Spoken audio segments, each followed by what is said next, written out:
Into Monday's edition of The Big Show on your Total Sports Station, KTGR.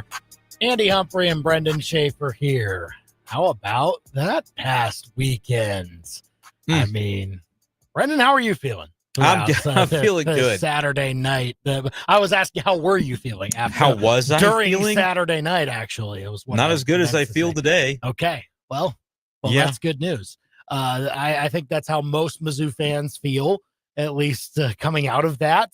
After I felt great. But yeah, with some time to digest and to see what actually the result was. We'll get our thoughts in on all of that after Mizzou edges out Auburn in double OT down in Jordan-Hare. That was certainly an exciting one. We'll get the thoughts of Bill Connelly of ESPN on all of that, and we'll look forward to this weekend, where Brenden is going to go to Nashville to see his favorite team take on a top 15 plucky upstart Missouri Tigers program. Wait a second. No, hold on. Hold on, everybody.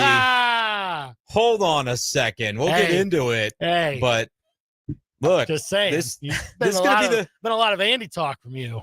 This is going to be the first week, I think, all year that I'm not betting or picking Vanderbilt. But, it's been a fun ride. I told you we would get to this point. I told everybody about Vandy. I think I was an early adopter for sure. Now here we are. Vandy has a chance to ruin Mizzou's season, and I'm going to go there and try to make sure it doesn't happen. Okay. Well, we'll get our thoughts in on that incoming matchup very soon, too. 875-KTGR if you want to call or text us. You can also tweet us at KTGR Big Show and find us on Facebook, where we're live right now. We're also live on our YouTube channel at KTGR Sports. Now, the Big Show's Big Deal. Not a whole lot of change in Mizzou's ranking. They went up one spot after the win over Auburn over the weekend. Tigers now 15 in the AP poll, number 14 in the coaches poll. But it sets up a top 15 matchup in Nashville as they take on number 10 Vanderbilt.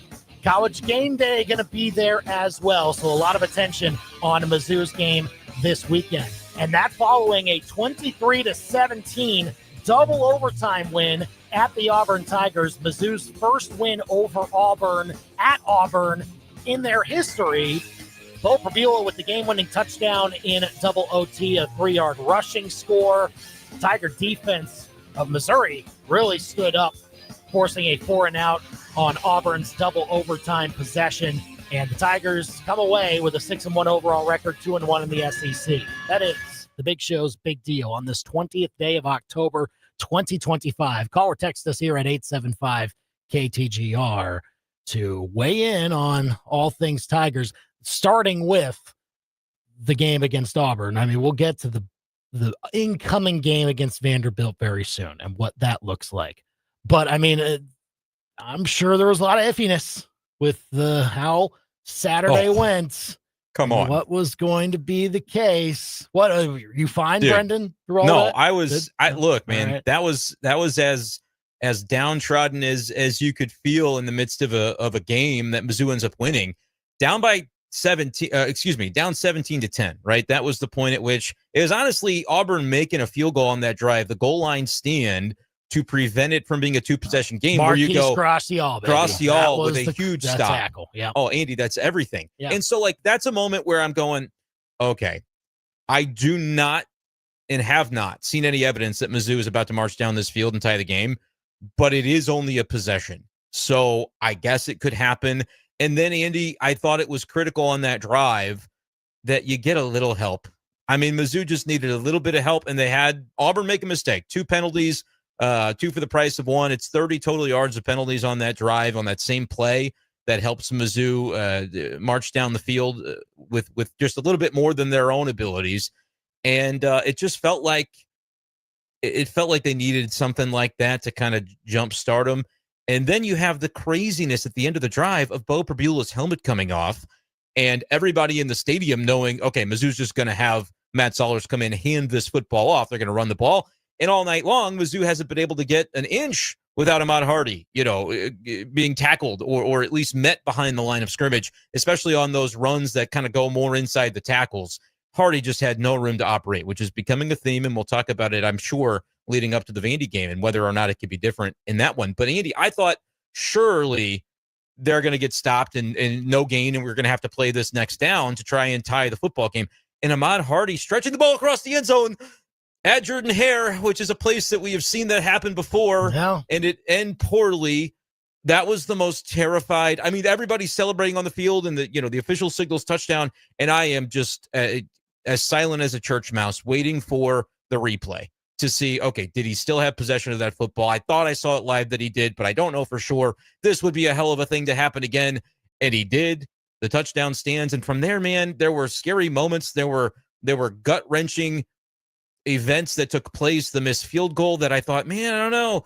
It's kind of like a Rorschach test. Is it a missed field goal? No, I guess he did miss it. Drink thought he made it. I mean, there were moments that were scary after that. But once Mizzou tied it at 17, I don't think I ever really thought they were going to lose the game. As much as you may not believe that was just, they just were finding their way back in. And then Auburn absolutely refused to take it thereafter. Unbelievable defense down the stretch and in overtime to force a struggling kicker to kick a longer field goal than he otherwise would have for Auburn. What a game. I mean, look, it ain't perfect, but it doesn't have to be. Just win on the road. That was the edict, and they got it done. And no team coming out of a game against Auburn probably felt like they played a perfect game the last few weeks or so. You think Georgia felt all that great about how they played at Auburn? You think A&M played the same thing? I mean, at home for A&M. At home. That's the theme that you should recognize. How do you think other SEC programs felt coming out of their Auburn game, even though they won? I think it's pretty similar to how not Mizzou to our feel degree, today. Not to our degree of double overtime, but I bet all of them felt sigh of relief for all of them, because that's the type of team they are. That's the program that they've got at the moment. They want to be better, obviously, and that's why Auburn fans are upset, and that's why everything that Hugh Freeze says here on out is frustrating them. They're still letting Hugh Freeze say stuff. Right, yeah. I didn't think I was going to see on SEC. Case? No, I love on Mondays watching all the coaches that talk, because Mizzou's coach obviously talks Tuesday, but a lot of them talk Monday. And Hugh Freeze had his weekly Monday press conference today, which I was surprised by. Week. Yeah, he's still the coach. Another coach that won in the SEC over the weekend. It did not have his press conference today, as I'm sure we'll get into throughout the week, talking about just the craziness added to the coaching carousel. But you're right. Like Auburn and Andy, I don't know for sure definitively that there's a better defense on the schedule than Auburn's defense for Mizzou this season. Oklahoma rates a little higher. I think definitely Oklahoma. But that's the only one that I would, and I'm not convinced about them yet either. No, I think you're right. Oklahoma's got excellent numbers defensively this year. I would say excellent numbers right now. That is for sure the best defense that Mizzou is going to face. But to date, I think he might be onto something. And also very comparable to how Auburn and Alabama gave Mizzou fits in their respective games. Now, Auburn much better against the run than Alabama is this year, and that's what frustrated Mizzou even more. So you look at those running stats and you think, man, well, they tried. They tried to run the ball, and it just was not working. Offensive line, not their best day. I think probably it was rough. Probably last as far as the days they have had or games they have had all year. Yeah, they've got some stuff to work on. But I think the best defensive front they face, so like you have to kind of balance that out in trying to project forward. Can it be less of a disaster? I'm going to say yes, but it was a disaster. Bo Prabula heard footsteps that weren't there as a result of the times that they were, right? Like there was that series on the goal line in the first half. I believe it was in the first half when Mizzou settles for 3 and he tucked and ran every single play. I can't imagine all 3 of those were designed runs. Maybe one of them was, but it was very clear that like he was bailing out of the situation because of the fear that Auburn defensive front was coming. And most of the time they were, and it wasn't just in passing situations. It was particularly noticeable in rushing situations, where I believe the stat in the Alabama game was that Ahmad Hardy had more rushing yards after contact than total rushing yards. I don't know the numbers from this one, Andy, but it felt like another situation like that where he was consistently being met in the backfield. The one note I did want to make about Oklahoma that will, as we talk SEC all week long, they haven't faced a legitimate offense yet, and they're about to face Ole Miss at their place in Oklahoma, in Norman. Okay. Statistically, though, you're right. Oklahoma currently the best defense. I just want to say, I don't know if it's definitive until they shut down that Ole Miss offense. That's a game that I'm looking forward to. The best offense they faced so far is Michigan. They rank 25th in FPI's adjusted efficiency as of today. But Auburn, I cannot say really anything negative about that Auburn defense. It is a lethal unit, and to go into that place and have the crowd behind that defense the way that they did, that was a scary proposition. And so we're going to talk, I'm sure, about the run game. We're going to talk about what we thought of Bo Prabula's game and in the grander scheme of his ability to improve and to grow as the quarterback of Missouri football. But I wanted to first and foremost say, look, man, that Auburn defense is no joke. As a team, they kind of feel like a joke, even though we know they aren't. Their offense stinks. And Mizzou, for the most part, hemmed in the Auburn offense. And there were moments in time where I was pulling my hair out because they didn't. But for the most part, they answered the bell in that regard, especially down the stretch of that game. Yeah, I mean, they had big plays. Those big plays there were 4 big passing plays that they had in this game, and the 3 of them went for over 34 yards. And there was a 40-yard rush as well at some point. There was, yeah, which you don't see Mizzou give up a whole lot of those. Not usually, so, no. But again, mostly Mizzou's defense operated the way that it should and came up in some big-time moments. Got a 3rd down sack most of the time, or just some sort of pressure on Jackson Arnold to affect the throw and take him out of what he's supposed to be doing. So I think there's still a lot that you can draw from this game and say, look, it was ugly. You still like the fact that you can come back home, work on things after a win, and also take heart in the fact that I think you have a new stud receiver. Like, I think the guy is unbelievable. The guy is a true freshman, and he's doing. We're putting this it back on the screen because Landon had a great comment on YouTube. Yeah, like this is Donovan Olubade is about as far along as I have seen a young Mizzou receiver. I was about to say Luther Burden, but no, Burden, he's above Burden at this stage. You think so? Oh, for sure. Burden became great, but he was not this developed into the one that he became as a true freshman. Man, and I know we're seeing. I'd love to see a breakdown of stats for both at the moment, like through 7 This games. guy's doing it in the biggest moments of. Luther Burden could return a kickoff for a touchdown against SEMO or whatever as a freshman. I think it was Abilene Christian, I believe. Abilene Christian. He was night and day against some of the competition they played early in the season that year. But Olubade is doing it in the biggest moments of the damn season, over and over again. This guy, I mean, and we're gonna keep saying like the dude just has to play. But I want to shout out a couple other names from the receiving core from this game as well. Josh Manning had some huge plays in the receiving game and in the blocking scheme. And how about Kevin Coleman with a couple as well, the 3rd and 10 in double overtime, which was a big-time play by Bo Prabula to find Kevin Coleman over the middle for that 1st down. But it wasn't just Olubade. There were other receivers that I think had to step up in this game, and a number of them did. But Olubade is, over and over again, we're just seeing him blossom into that dude. And I think it's pretty clear at this point that he is. You've got to start treating him like a main receiver. Is he the best receiver on the football team? Like, I'm not adding any qualifiers to that. Is he the best receiver on the team? Yes. Today? Yes. I think there's a very decent chance he is, and that is not to minimize some of the plays made by a Kevin Coleman, by a Josh Manning, and even the contributions that I think Marquise Johnson has made and will continue to make. But I don't know when the chips are down if I want anybody else targeted above Olubade when it's there and he's open and it's a play to be made, or he's even somewhat open, or you can throw it up and let him catch it. He is really turning into that guy in front of our eyes. Call or text us 875-KTGR, your thoughts on Mizzou Auburn. And look, those guys played great.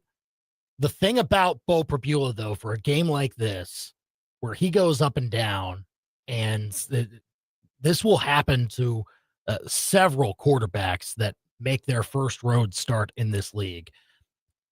Looking great towards the end of the first half, like that. You're thinking as a Mizzou fan, man, you're about to go up 17-7. You're knocking on the door of the red zone. At you're about least to go 13. up. Yeah, Yeah, something like Right. that. Like, you're getting a score to either go Because up the 6 clock or was up coming 10. down. It was going to be, they didn't even have to You're touch the gonna ball win- again. You're going to win the middle 8. You're going to come into the second half with the ball first, and then you're going to drive down and score again, potentially make it a 2 or 3 score game after that. Like, you could see it all lining up that way, and then Bo Prabula throws that first pick.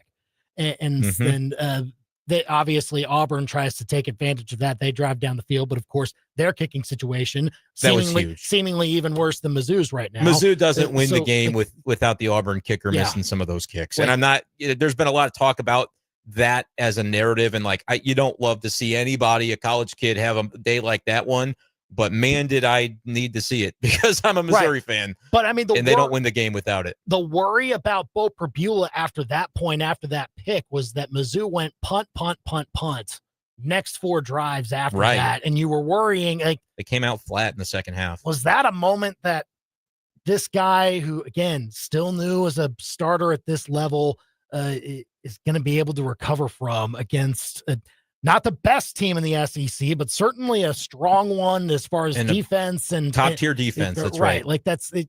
The worry was that he was never going to be able to recover from it, but eventually he did. And he eventually was the guy that ended up providing most of the offense for his team. And so you got to give a whole lot of credit to Bo Prabula for how he responded to it, because that is tough to do when you get knocked down, you deal with adversity, but late in the game, you're able to just scrape and claw your way, carry your team to at least getting it tied. And then I think what's talked about the fact that the winning play was missing against Alabama. They found it in this one. Bo Prabula ran that in for the score, and that's somebody had to put the sucker in the end zone. Somebody needed to take charge and make it happen, and Bo Prabula did that. And he deserves a lot of credit for how he was able to come out of that. And that's not the prevailing narrative, I think, from the football game when Mizzou fans are talking about Bo Prabula. And now, obviously, like, if you look back online, how much of it was comments made during the game versus after it was over? But I think even after it was over, seeing some of the chatter, like, Mizzou fans are really up in the air right now with regard to Bo Prabula and, like, what's his ceiling? What's his floor? What can he throw? I mean, people are making some comments that they're really showing concern within the fan base. I honestly, and especially with another day or two away from it, feel pretty good about where Bo Prabula is at. There were moments in the game, and I even tweeted, I think, during the game, where I said, I have no idea what he's doing half the time right now. But I think that speaks to playing in your first road game as a starter in high major college football in the SEC, in an environment like that one. Auburn at night, the ghosts are there. Like, in having Auburn's defensive front be really, really good. And honestly, I look at this as another game, and we'll talk about it, I'm sure. And you can call or text us with your thoughts on this topic. Another game where I came away disappointed with Kirby Moore from the standpoint of, like, the adjustments where it just felt too easy for Auburn to be able to, whether we were running or passing, they could tee off and they could just get pressure, and it was going to work either way.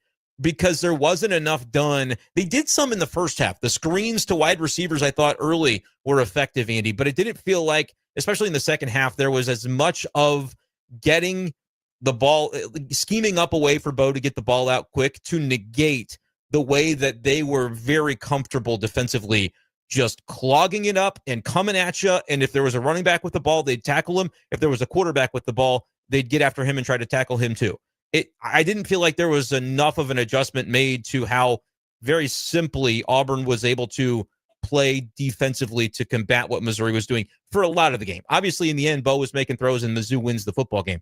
But there were stretches where it's like, man, we're just running it into the teeth of the defense. With the run game, not as much of the outside running. And from a passing perspective, I didn't feel like there was enough to, Jamal Roberts wasn't often used as an outlet there in the receiving game, which is something that we have seen work. There's one play late where they did it. I believe that was on the missed field goal or on the interception drive to end regulation. Yeah. But that was another kind of prevailing theme for me from this game was I don't know that the players are being put in the best situations offensively to be able to navigate what defenses are doing to them the last couple of games. That's my sure. You take it or leave it, but that's kind of where I'm at. 875 KTGR. Give us a call or a text with what you think. Let's go to Steve here on the KTGR hotline. Steve, what you got? Hey, how you doing, guys? I wanted to see your opinion on this. In the first overtime, after Auburn had missed a field goal, we were set up and we threw the ball twice out of 3 downs. I didn't see throwing the ball there because you risk an interception, a sack, which our field goal kicker's range is limited anyway. But I'd run it up, run it as close as you can get. We barely missed it. Another 5 yards or so would have made the difference, I think, especially with the way we were passing the ball that night. I could not understand why we threw the ball twice there. Yeah, appreciate the call, Steve, here on the Big Show. I will say this. Pass was working better than the run most of the night. So there's that to consider with that end of regulation. So there were 2 situations that were very similar to each other. One was towards the end of regulation, and one was what Steve was describing, the first overtime where Mizzou had the ball last and had a chance to just kick a field goal and win. A field goal would have won it at that point. In both situations, basically, a field goal is winning you the game. At the end of overtime, you've got 1st and 10 from Auburn's 30. And there's about 30-ish seconds left.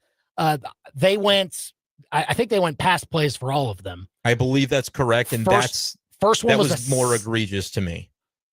So you would have liked to see them run in that situation. Absolutely. See, I think opposite. Actually, let's talk about it. Because throwing was working for you on that drive. And Right. You're at the 30.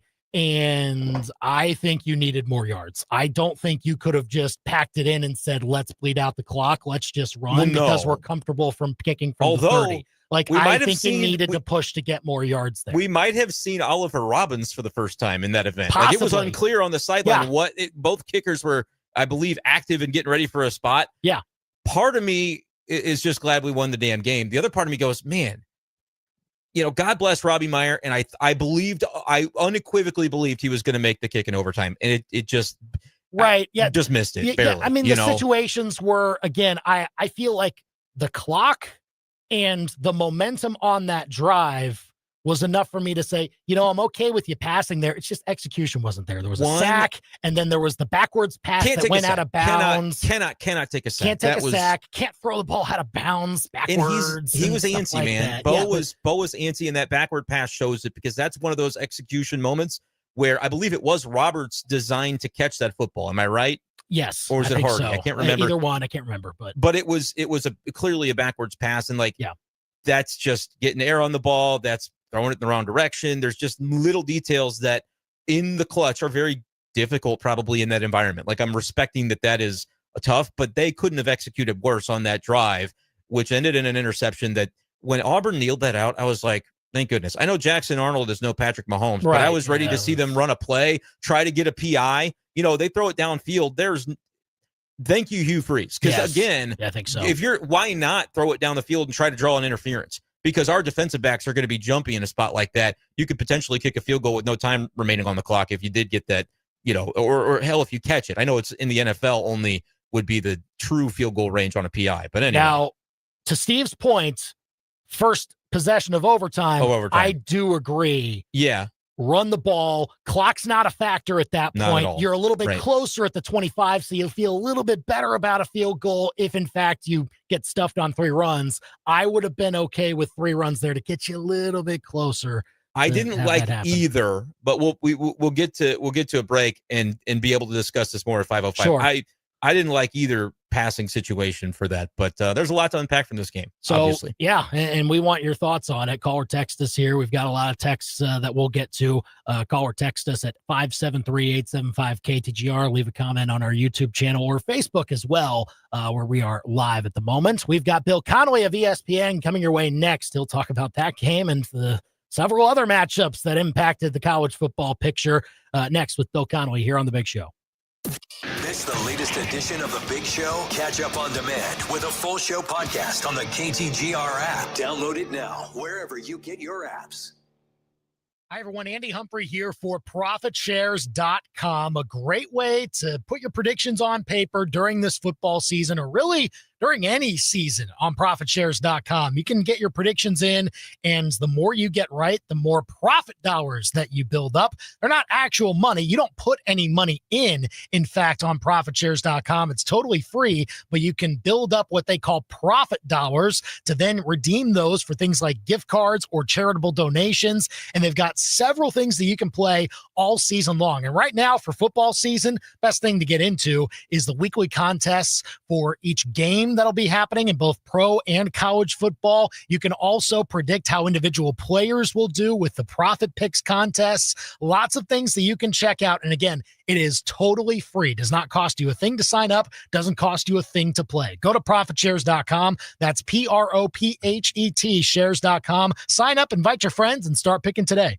Columbia's best Black Friday gun sale is at Minutemen Defense. November 18th through the 29th, everything except ammo is on sale. Big giveaways November 28th and 29th, including merch, ammo bundles, and Cerakote packages. Don't miss Friday and Saturday specials, plus tiered savings on S-Tac gear. Shop their website now through Black Friday and use the code RADIO at checkout for a special Black Friday discount on your purchase. Visit MinutemenDefenseLLC.com. Minutemen Defense off I-70 in Rangeline.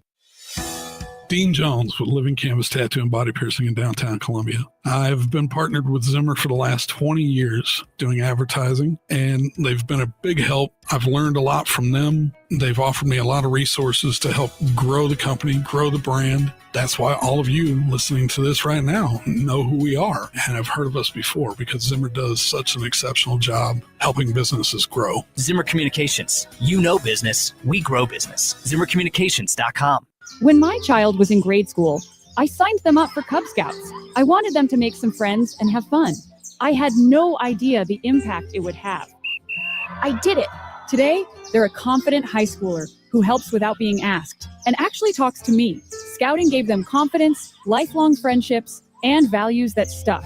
Got a young grade schooler? Join Cub Scouts. It builds character and leadership. Visit beascout.org to find scouting near you. Paid for by the Great Rivers Council. Everyone has their go-to game day outfit. Maybe it's a comfy black and gold hoodie or that old hat you wear because it still hasn't been to a losing game. Hi, this is Sophie Cunningham, and if you really want to stand out on game day, talk to the team at Betts Jewelers in downtown Columbia. Rock your favorite team's colors with a beautifully designed, one-of-a-kind custom piece of jewelry from Betts Jewelers in downtown Columbia, our hometown jeweler. MIZBETZ. These beautiful moments begin at Betts. Begin at Betts. From elegant weddings to corporate lunches with flavor and flair, Courtyard by Marriott Columbia brings the party and the pros. It's the home of Main Event Catering, and with every event, you'll get an award-winning chef, full banquet staff, and drop-and-go options for any size crowd. And the event center holds up to 300 guests with 8 flexible rooms. If you need help, there's a Marriott certified wedding coordinator on staff too. Book now by calling 573-443-8000. Your daily fix of local sports lives here. This is The Big Show on KTGR. Still lots to unpack from the weekend. Mizzou getting it done against Auburn in double overtime, getting ready for a big matchup with Vandy, with game day coming to Nashville. Call or text us at 875-KTGR here on The Big Show with Andy and Brenden, and lots of other college football happenings too that we'll discuss now with Bill Connelly of ESPN. And go and read his great work over at ESPN.com and follow him on Twitter at ESPN_Bill C. I mean, Bill, with how Mizzou goes down to Auburn, and it seems like when you play Auburn, just win. It doesn't really matter how you win. They make things very ugly and very hard to look at, but Mizzou was able to just get it done. Is that kind of how you feel coming out of this one too? Oh, I think you're muted actually, Bill, if you want to give us a quick check. No, that's all good. There we go. Yeah, that's all good. I had to unplug and replug earlier. No, you just survive Auburn. A&M didn't enjoy it. OU didn't enjoy it. Georgia didn't enjoy it. They're the SEC's Iowa, basically, in that they're going to define how the game is played, and they're going to just make life really hard, and then probably self-destruct offensively and give you a chance to win. And that's basically how it played out. Missouri didn't do much offensively, but they didn't go 3 and out as much, and they finished red zone drives a hair better. And there you go. That's how you survive, and now you just move on and don't think about that game ever again. Bill, I want to know, to think about that game for just another brief moment. Auburn defensively, how does that unit stack up with the other teams on Missouri's schedule? We've obviously seen Alabama, but it feels like part of our reaction to the Mizzou offense is, okay, how do we grade that? Because Auburn's pretty good defensively. Yeah, I mean, I think if you're being kind to Missouri here, you can just point out that they played 3 teams that are in the defensive in the top 20 of my defensive SP Plus rankings. They've scored over 20 points each time. That's not necessarily easy to do. Now they needed overtime to do it in this one, I guess. But Auburn's 10th. Auburn is, Alabama's 14th, South Carolina 17th.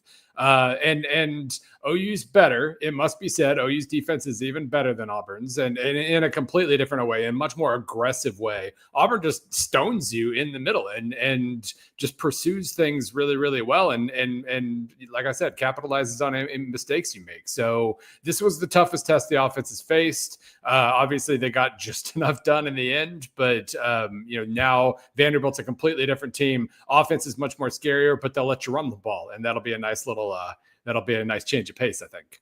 Bill Connelly of ESPN here on the Big Show, KTGR and the KTGR app. How then do you also evaluate a quarterback like Bo Prabula, who kind of had to carry a little more of the load in that game, throwing it 40 times? It obviously goes to double OT, and that kind of creates that. But How did you see his performance relative to maybe what we've seen in the past from him?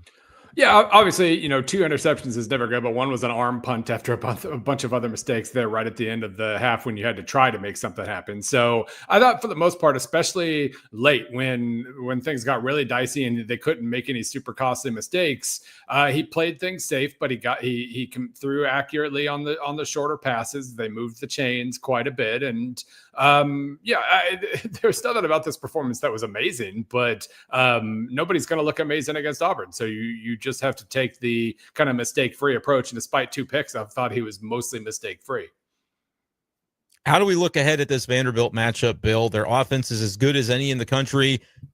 For people that weren't awake to Vanderbilt, you saw the game against LSU, and now you're probably seeing it. How do you evaluate the way these 2 teams could match up in Nashville next Saturday? Yeah, I mean, the offense is why they are where they are. It's super efficient. They don't make a ton of big plays. The Alabama game was a little misleading in that regard. They basically got all their yards off of 2 plays and then otherwise just worked methodically down the field and ended up kind of self-destructing in the red zone a couple of times, which kept them from having a good opportunity. But they can run the ball pretty well. Obviously, Pavia, if he doesn't have to run, he won't. But obviously, he's 3rd and 4. He's going to get 4 yards just about every single time. He avoids sacks pretty well for a guy who trusts his mobility. Sometimes those guys end up taking a lot of sacks in the process, and he's usually pretty good about that too. So he's just despite the fact that he's running around like crazy half the time, he plays a very clean game, not a lot of mistakes, and you really have to do the containment approach against him. You want him to throw. It was like playing Jalen Daniels in Kansas early in the year. Like he might be able to beat you with his arm, but you don't want him to beat you with his legs. And so you just have to contain him and hope that your secondary holds up.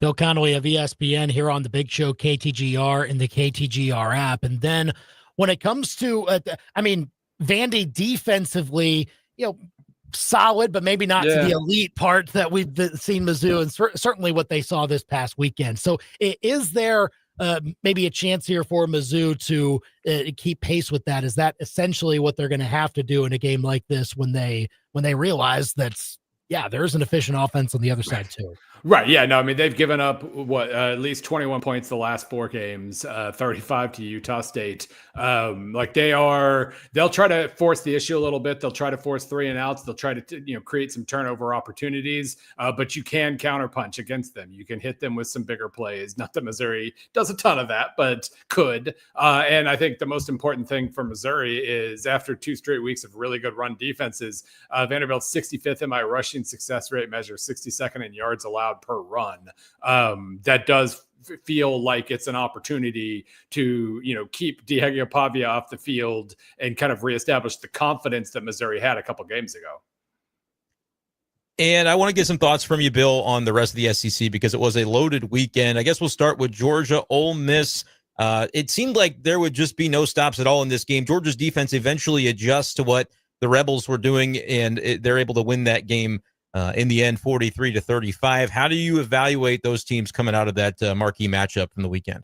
I still, in terms of units or players, I still don't know what Georgia has that's actually elite in any way. But their fight is the best fight in the conference. If you don't knock them out, they're eventually going to put you away. And obviously, Ole Miss, when their offense was just absolutely humming, they forced a couple field goals, but they weren't able to make some good defensive stops. Gunnar Stockton's been really good. I don't know if we would consider him a lead or not, but he's really, really good Georgia quarterback and makes a lot of throws when he absolutely has to.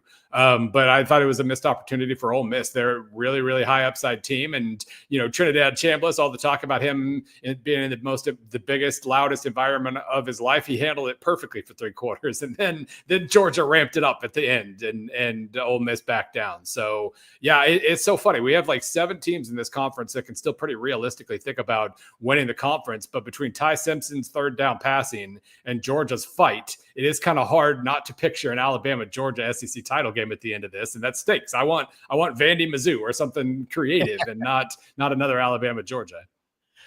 Yeah, we're a step closer to that, not just because of what Georgia did, but what Alabama did. I mean, it was just the will that they imposed, certainly with their home crowd behind them, and then Tennessee was it just kind of an unraveling for them? I just wonder how both impacts kind of fall out for both of those teams after that. Yeah, I mean, I'd sure like to see what would have happened if Tennessee had scored on the last play of the first half instead of getting up a 99-yard pick six, like the single most costly turnover in the game of football. It was a straight 14-point swing, or maybe 10 points if Tennessee had to settle for the field goal. But then that made the difference. That was Tennessee's really defensively just getting worse every single week. And Alabama certainly took advantage of that. But, like I said, Ty Simpson makes every single throw he has to make. He's not getting the help from the run game that he's used to. And they still have the short game they need. They still have the third down passing. And, obviously at this point now, unless they slip up to South Carolina like they almost did last year, they are they've survived that ridiculous stretch. And now they get maybe sort of an off week against South Carolina. I want to keep asking about SEC, but I also know that there's some stuff around the country brewing. Do you see the potential kind of setting up for some nightmare scenarios for SEC teams with the Texas Tech and Miami losses over the weekend? Suddenly we're picturing the potential to have these leagues that we were kind of saying, all right, they'll have their one bid. It's going to get messy for some of these leagues. How do you view the way those results and maybe some others that I'm not thinking about might impact things for deserving potentially like 10-2 SEC teams? Yeah, I think, really, you could almost flip that around and say the Texas Tech and Miami losses made it less likely for the Big 12 and ACC to get multiple teams in, because they could have gotten to the finish line 12-0 and then been in regardless, even if they got upset in the conference title game. But yeah, I mean, that is kind of the major question. I still think any 10-2 team is safe because there's still going to be a lot of losses as this season goes on. And, the fact that we're already down to so few, 5 or 6 unbeaten teams overall, I do think, you're probably safe if you're at 10-2. But, if Texas Tech and Miami both went out, but like Georgia Tech, for instance, they're kind of in control of their own destiny at the moment too. There are still BYU as well, I guess. So there are still some scenarios where those conferences get more than one in. But yeah, no, I'm still thinking 10-2 safe. And it'll be really interesting to see if you have, just the mix there, because Notre Dame's certainly looking like a pretty elite team at the moment, but they got to win out because they're not getting in at 9-3, but that could be another 10-2 team in the pile. Well, it still seemed, Bill Connelly of ESPN with us here on the Big Show KTGR. It sure seemed after Notre Dame took care of business against USC, though. I mean, with what's left, yeah. I guess Navy's still unbeaten, but that's still, we saw how like Notre Dame Army went when people were hoping that Army would pull off that big upset, and that didn't happen. Just, do you see a real tripping point now for Notre Dame? Because again, it's only going to take one, but will that one actually come here in 5 weeks? Yeah, I was curious this morning. I looked at like their resume SP Plus ranking from my stuff. I looked at strength of record. They are kind of borderline already in that kind of 12 to 13 kind of neighborhood in terms of their ranking. But their strength of schedule is only going to get worse from here. Navy is interesting enough. They did handle Navy and Army last year, and so it's hard to get your hopes up about that. I'm really curious about Pitt, because in 3 weeks they have to play at Pitt, and suddenly Pitt put in a freshman quarterback a few weeks ago and is suddenly playing like a top 20 team. So that one could be a little deceptively interesting, but still, you figure they're good enough to handle that. Syracuse has fallen apart this year. Boston College has fallen apart. Stanford doesn't seem to have much to offer, although they did just beat Florida State, I guess. So yeah, they're going to have to, I would say I recommend continuing to pile on style points as they did against NC State and Boise State, because there's not a lot of challenge here. With other games coming up this weekend as well, obviously a lot of attention on Mizzou, Vandy certainly here, but also in the SEC, Oklahoma hosting Ole Miss. We just view those two units, Oklahoma's defense versus Ole Miss's offense. What's going to budge? I just wonder how you see that key matchup playing out, Will. Yeah, that one's going to be super interesting. I mean, Chambliss, obviously, at the end of the Georgia game, that was an environment they couldn't quite handle. They seemed to kind of blink in the moment. Now comes Oklahoma's just so aggressive. They're just going to send guys into the backfield over and over and over again. And technically that opens you up to potential counter punches. But it also, ask Jackson Arnold how that works. They sacked him 9 times. And it was an important 9 sacks. They needed all those 9 sacks. It is kind of a decent matchup for Ole Miss, I think, on defense, because they obviously struggle dramatically to stop the run. That was a problem before the Georgia game. Now it's an obvious problem. But OU doesn't run the ball all that well. They're going to put the ball in John Mateer's hands, and that at least sort of plays to Ole Miss's strengths in that regard. I don't really know. I think Oklahoma is probably in a pretty good position here, but I could kind of talk myself into anything with this matchup. It seems that way. And then I feel kind of the same way about A&M and LSU. Yeah. I mean, obviously LSU is margin of error is gone for them. They're a 2-loss team, losing at Vandy. And then A&M, of course, with the run they've been on, still one of those unbeatens. But everyone talks about that environment and whether you can score your best in that environment either. What's the key, you think, for either team as they head into Death Valley here? Yeah, I do think this will be a really interesting test for Marcel Reed. I mean, A&M, they're probably best offensive line in the conference. That should help with some of the, just keeping Marcel Reed protected in the backfield and whatnot. And LSU's run defense isn't just amazing. So maybe they're able to kind of dictate the tempo that way.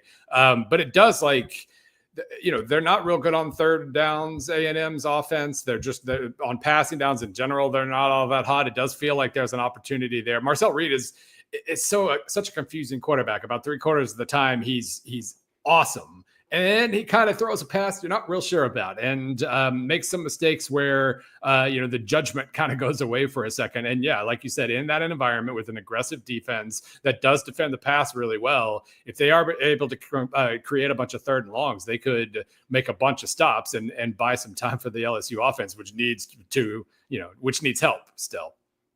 Certainly so. And a lot else to get to for this college football weekend. Of course, we'll have pretty much all of our attention on Vandy and Mizzou, and we'll be watching it along with Bill Connelly of ESPN. Again, great college football content to go and check out now at ESPN.com and on his Twitter page at ESPN_Bill C. Thanks for coming on the big show, Bill. Hope you're well. We'll talk again soon. Sounds good. It is 4:44 here on the big show, KTGR and the KTGR app. Yeah, I mean, still 3 top 20 matchups in the SEC this weekend, and it's only going to get more important. I really am intrigued by that A&M LSU matchup now. It's time for LSU to wake up and win a game here for us. I don't know that they will be able to do so because I just don't think they're that good. But man, A&M, and again, they give up 40-something to Arkansas in this game. Arkansas is a very good offense that's going to be no cakewalk for Mizzou at the end. I don't think people really are understanding how terrifying of a game that's going to be because they can pour it on offensively. But A&M is in a lot of these kind of close games and giving up a lot of points. I'll just be very curious how an LSU offense that is very much not that caliber is potentially going to be able to, try to match pace with what A&M can do offensively. But yeah, I asked Bill about it, Andy, because as much as I have been pretty confident too the whole way about the 10-2 SEC teams, I'm now looking at, we've known for a while there could be more of them than you're hoping. Hopefully chaos, or not even like abnormal chaos, but just like the teams have to play each other and teams are going to lose some of those games. But the Tech and the Miami thing is weird because they 11-1 for either of those teams losing their conference championship game. I don't know if that kicks them out of it or not. Like that's goofy to me. And you asked him about Notre Dame. USC couldn't pull it off. And I think that was Notre Dame's last chance to lose. And we kind of have to wait to see what the committee does with Notre Dame when those first rankings come out to be able to project where they're going to be. They don't play any more tough games, and SEC teams will have the ability to boost their resumes with good wins. But some of them are going to lose that second game as well. And where that shakes out compared to Notre Dame's resume is going to be interesting too. If I had to guess today, ACC probably gets 2. Big 12, I think, still is only going to end up with 1. Well, Big 12 could get BYU and Tech both. What happens? They play each other, so one of them will hang each other a loss. So that does help a little bit. I don't know. Weird conference. I have a hard time figuring out BYU. I'm not really sure that they should be 7-0 at the moment. They've skated by in a few games, but I think eventually that's going to happen. Don't count out Cincinnati though either as number 21. That's the problem. Is if one of those teams that we're mentally counting out happens to win the Big 12 championship game, and the other, that's where it could especially get a little bit dicey when you count the Notre Dame part of it too. Still a lot of football to be played. It just feels like in those conferences there is less football to be played. But then again, I don't know if anybody had Louisville beating Miami, so things can happen that we're not expecting. 875-KTGR. Give us a call or a text. All right, Under the Bus is next. I'm usually anti-A&M. Brenden certainly anti-A&M a lot of the time. I got to give him props for this, though. We'll get to that next. Now, your local Sports Center update on your total sports station, KTGR. Good afternoon. I'm Billy Jones. This Sports Center update with Lee's Tire Company. If it's round and rubber, Lee's sells it. Lee's Tire Company.com. Missouri improves to 6-1 with a 23-17 win in double overtime against the Auburn Tigers. Make it now 6 times in 6 seasons. The Tigers will be bowl eligible under head coach Eli Drinkwitz. Tigers move up just 1 spot to 15th in the AP poll. They'll be back in action next week in Nashville as they take on the 10th ranked Vanderbilt Commodores. You can hear that one right here on KTGR. Game time announced. It will be a 2:30 start. Inkling Tiger Game Day show begins at 11:30. Chiefs are rolling. They've now won 4 in 5 after they won 31-0 yesterday at home against the Las Vegas Raiders. In his return, Rashee Rice, 7 catches for 42 yards, including a pair of touchdowns. Chiefs now second in the AFC West, a game behind the division-leading Broncos. Blues won 3-1 over the weekend against the Dallas Stars. They'll play tomorrow against the Los Angeles Kings. Your ABC 17 Storm Track forecast. Billiards on Broadway. It's home to fresh hand-patted burgers, fresh cut fries, and a long list of Missouri beers on tap. And don't forget the pool tables and huge TVs. Get to Billiards on Broadway in downtown Columbia.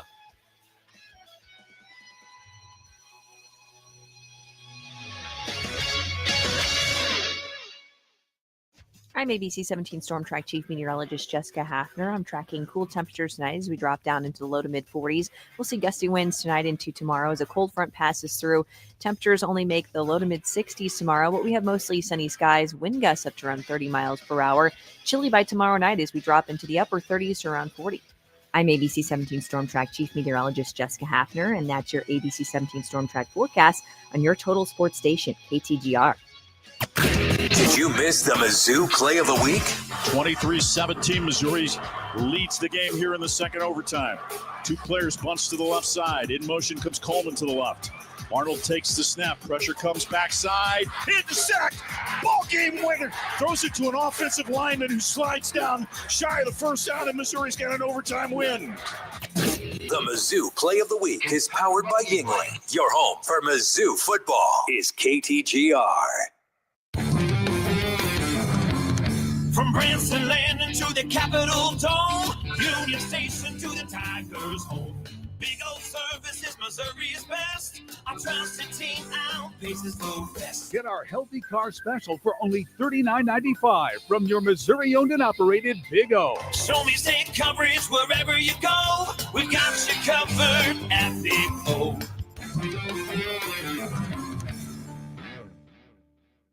If you're tired of telling that one guy that, yes, meetings are mandatory, and you're done doing so-and-so's projects because, well, they just couldn't get to it, then maybe it's time to revamp your team with MidmoHires.com. Post your open positions along with a description of the job, pay, location, and other info too. You don't have to put up with someone's shenanigans for much longer. Post your openings now at MidmoHires.com. Great local companies hiring great local people. MidmoHires.com.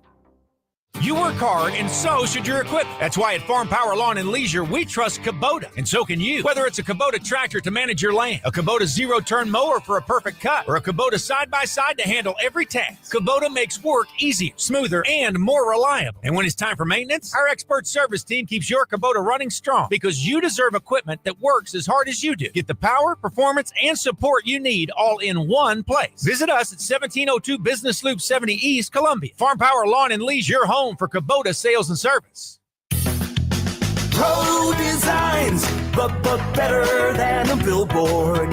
Hey, this is Jimmy with Pro Designs, and maybe you've heard we're the vehicle wrap specialist, but branding your business doesn't stop there. At Pro Designs, we can wrap your walls, windows, even floors. Go to ProDesigns.com. Come see them at their locations in Eldon or Columbia off Rangeline Street and I-70. Pro Designs, but better than a billboard. You've already met a few members of the Family Pond family. Now it's time to meet the newest one. Family Pond's South Columbia location is just off South Providence. And just like every Family Pond, it's got a personality all its own. Different jewelry, different tools, different gadgets and gear. That's the beauty of the family. No two stores are exactly alike. So after you stop by your favorite, swing by South Columbia. It's your newest Family Pond store to explore. Not your traditional pawn shop. Family Pond. Right there. That hole opens up, and he did not hesitate to hit it. Seriously, you don't have to live like this. Just trying to watch football and laugh at obviously hilarious things the broadcasters say. Your favorite team plays outside. You should be watching them outside on a Crutch's deck. Yeah, he got penetration there, but he just couldn't finish it. Get a custom outdoor football watching oasis with Crutch's Custom Exteriors. True beauty is on the outside. CrutchesCustomExteriors.com. Shangri-La is proud to be a part of every black and gold home game this season at the Zimmer Tiger Tailgate. Swing by our tent to play games, win prizes, and hang out with Missouri's top team of cannabis aficionados. Want to join the fun? Pick up your free Tiger Tailgate tickets at any Shangri-La location. Then come find us on game day. We'll be bringing the energy, the prizes, and the community spirit that makes Tiger football unforgettable. Shangri-La Dispensaries is paradise found. ShangriLaDispensaries.com. The best local sports talk around on your ride home. You've got The Big Show on KTGR.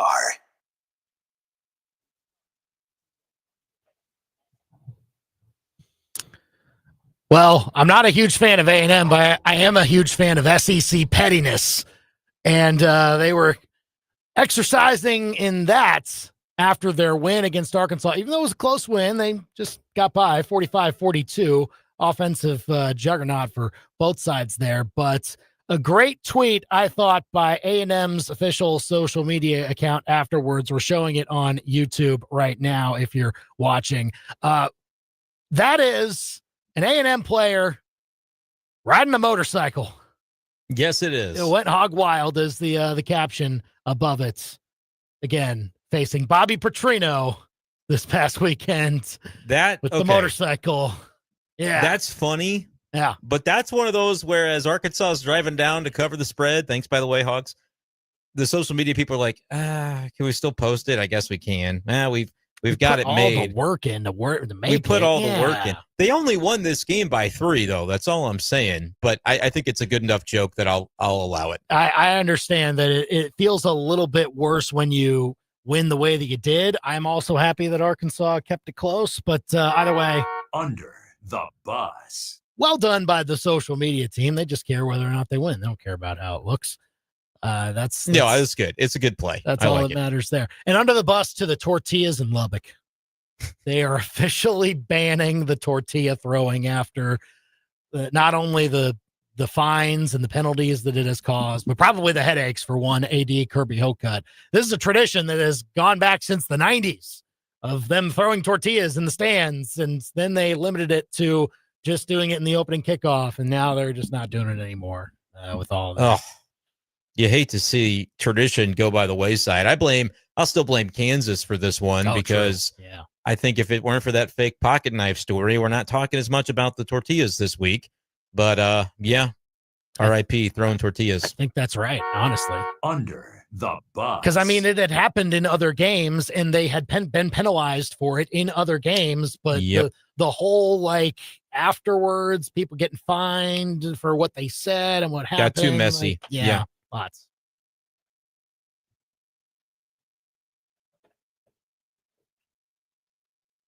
Zion Young is your SEC defensive lineman of the week. 3 solo tackles, 5 total tackles, 2 sacks, 2.5 tackles for loss for one Zion Young. I thought he was the best. You forgot a stat. What's you that? forgot a stat. What? One beautiful moment on a hot mic. Oh, my goodness. It was so great. So great. I mean, that's what he brings, man.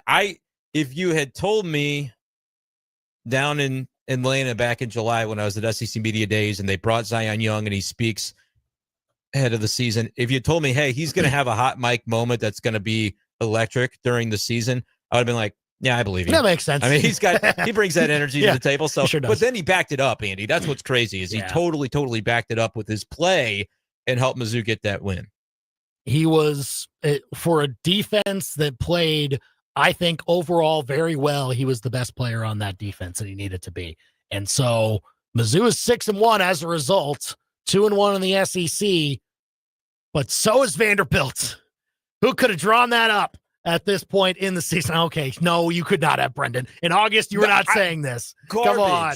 Maybe Come not in on. August, but September for sure. September, when you saw a few games. We'll talk about Mizzou Vandy coming up, how you feel about the matchup, and about the Chiefs obliterating the Raiders this weekend. All next.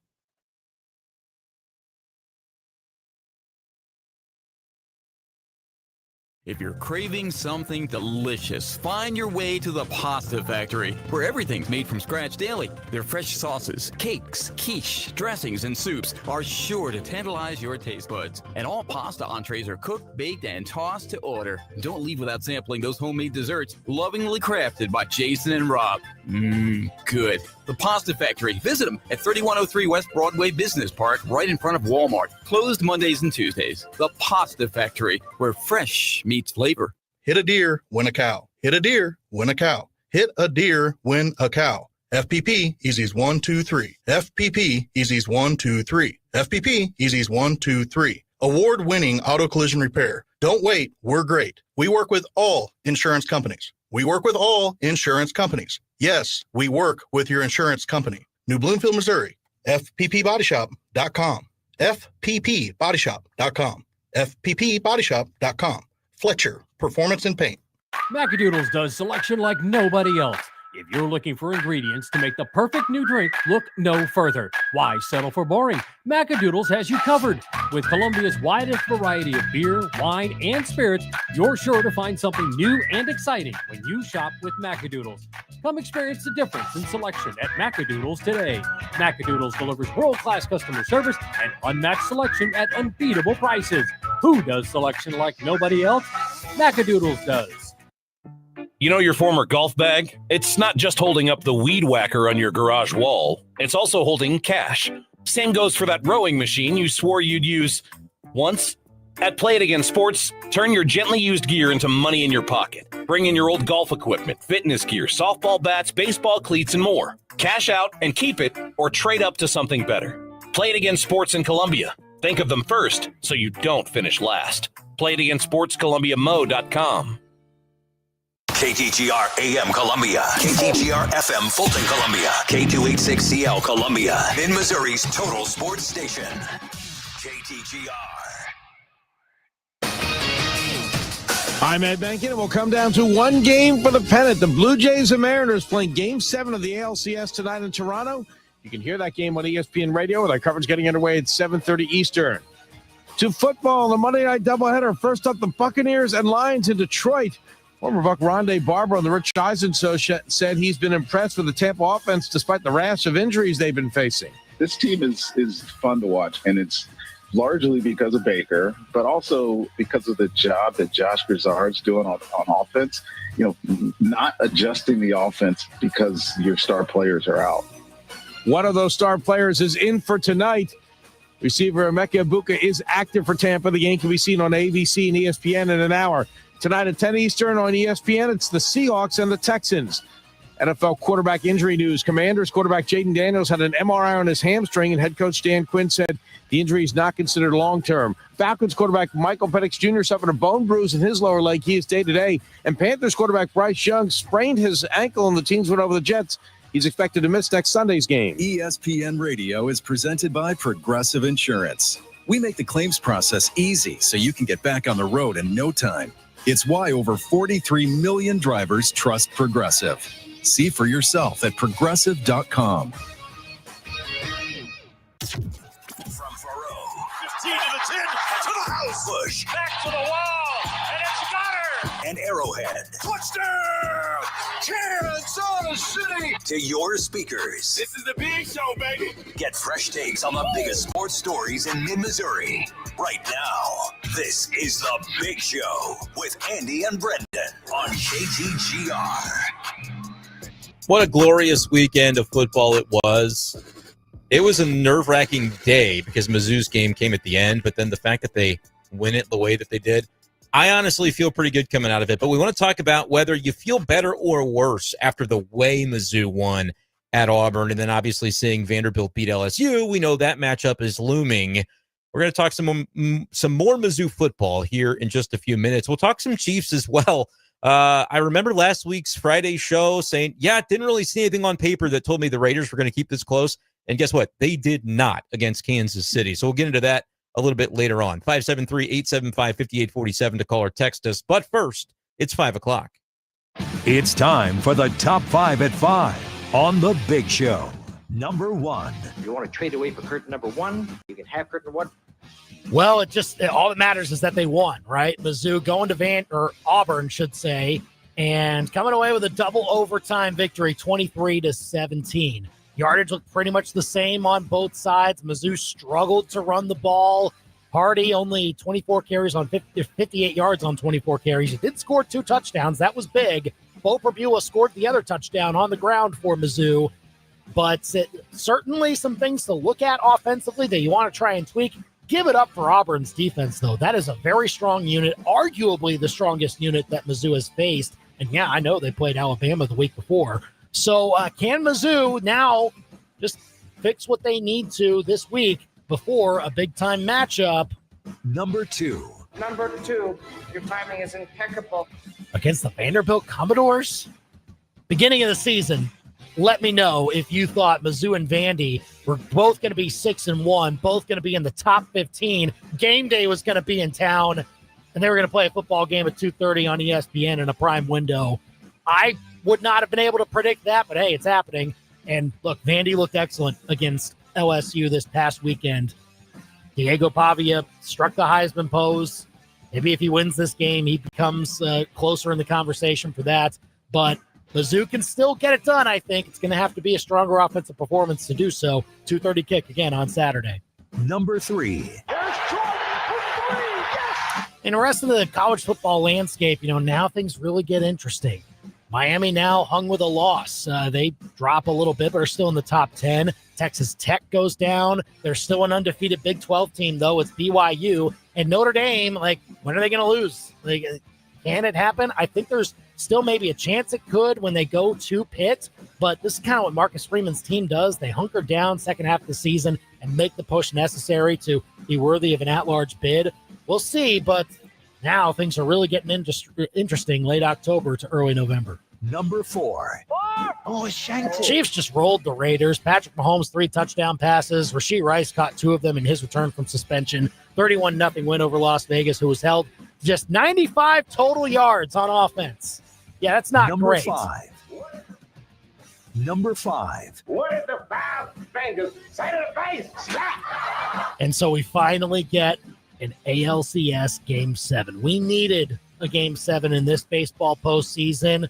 Both the Blue Jays and Mariners provided some big-time moments in the series. Who's got the last one? That's the Big Show's Top 5 at 5 on KTGR. Call or text us at 875-KTGR. I mean, just big homer after big homer from Seattle to just make sure that things set up for a big-time Game 7. Like they took it ahead in Game 5, but then the Blue Jays come right back. Once they get home, you feel like they were riding that crowd really well. I can't wait for tonight, man. It's going to be awesome.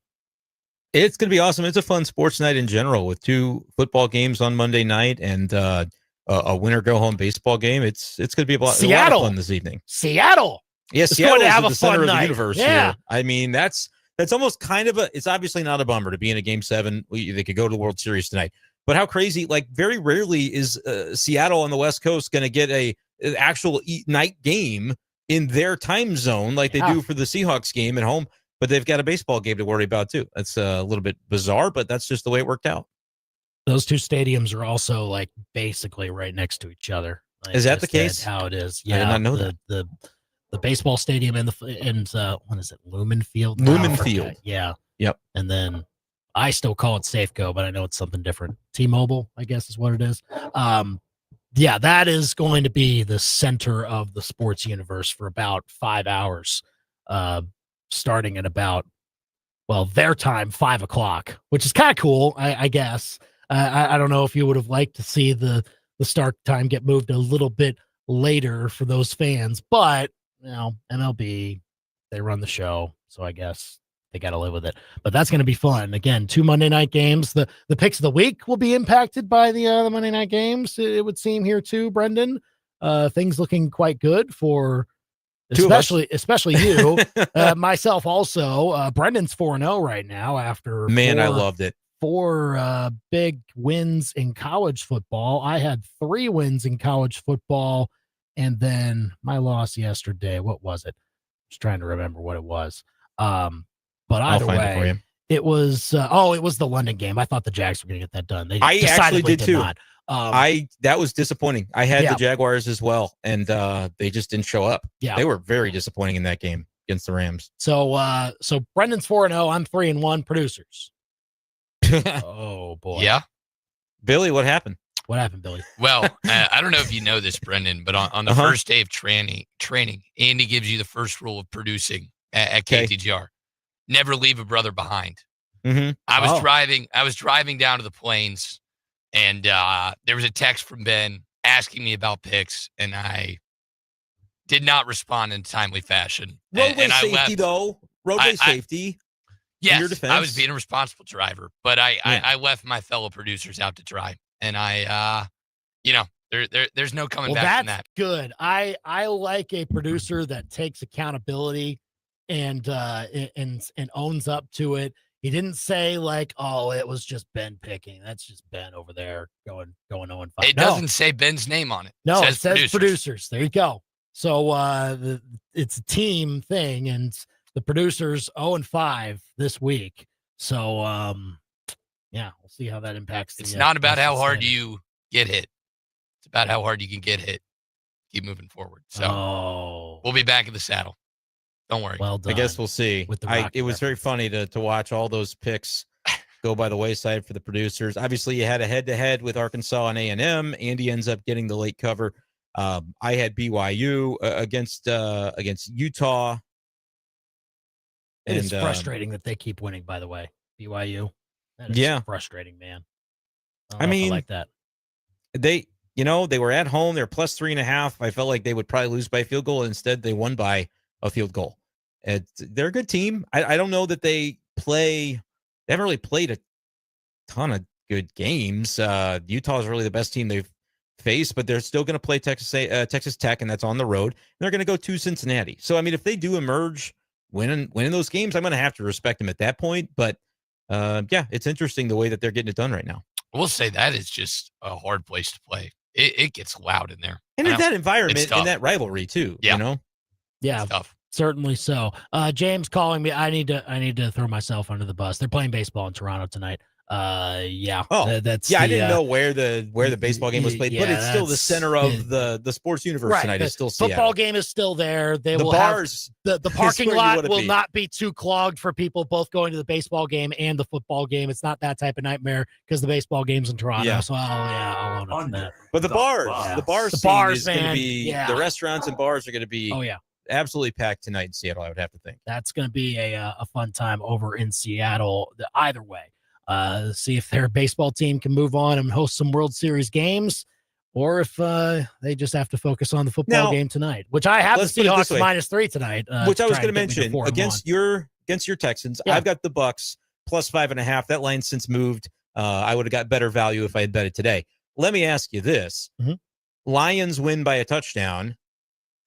We could tie for picks of the week if your Seahawks cover, but they're obviously not your Seahawks. You're going to be rooting still for that Texans win? Well, yeah. Or are you going to be feeling like the picks of the week is hanging in the balance? You don't care about that as much as. I mean, we're still early in the picks of the week. I can come back. Fair enough. Look, that's I will not be you won't openly defy your rooting team. for my pick to be right. I think it was an emotional hedge the whole time. Yeah.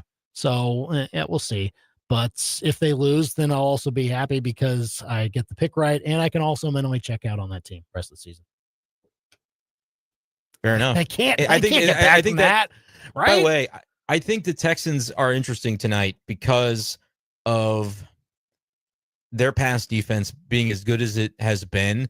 Only I think Puka Nacua has actually had a big game as a receiver, and JSN for Seattle has been as good as anybody in the league. So that's kind of going to be a fun matchup to watch tonight. All right, 875-KTGR if you want to call or text us. Let's get some texts in.